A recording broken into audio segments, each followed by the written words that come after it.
Hello mga kamadiskarte. Ngayong araw na to maggagawa tayo ng isang special na luto na masarap na healthy pa at mura pa. At ayan, nakahingi nga pala ako ng reject na talong. Gagawa natin yan ng paraan para yan ay makain.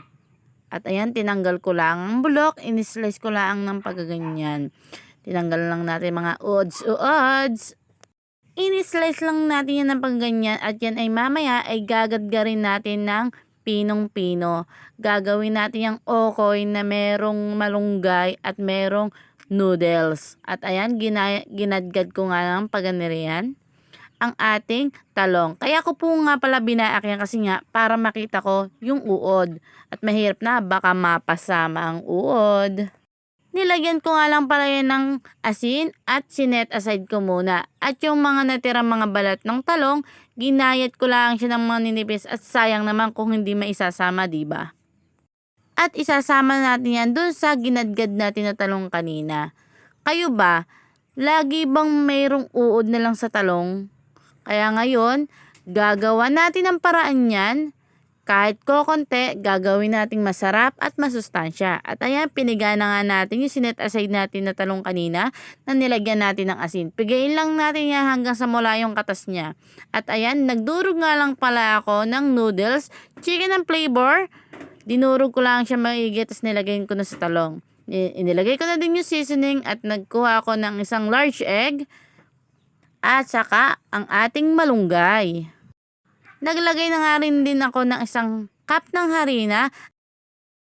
At ayan, nilagyan ko na nga ng konting tubig at hinalo-halo ko lang ang mixture.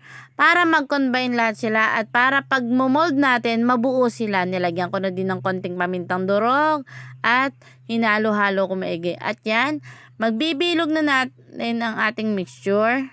At kung nakarating ka na nga sa video na to, comment po naman kung taga saan ka. Saka itry mo na ang recipe na to. Siguradong masasarapan kayo. Promise, napaka-healthy at saka sobrang mura pa.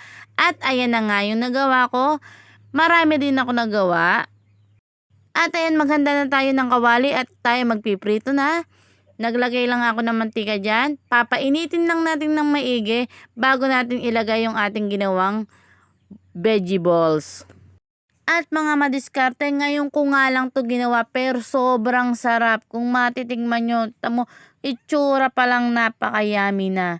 Saka sobrang healthy. Wag lang natin basta-basta i-ano ang noodles. Pwede din pala siyang iprito at lahokan natin ng mga vegetable. At ayan, kaming dalawa ng asawa ko, kumakain na nga sobrang sarap. Grabe. At kung gusto nyo pa makapanood ng mga healthy food at murang ulam, i-follow nyo lang ang aking FB page. At pa-share and like na din. Salamat!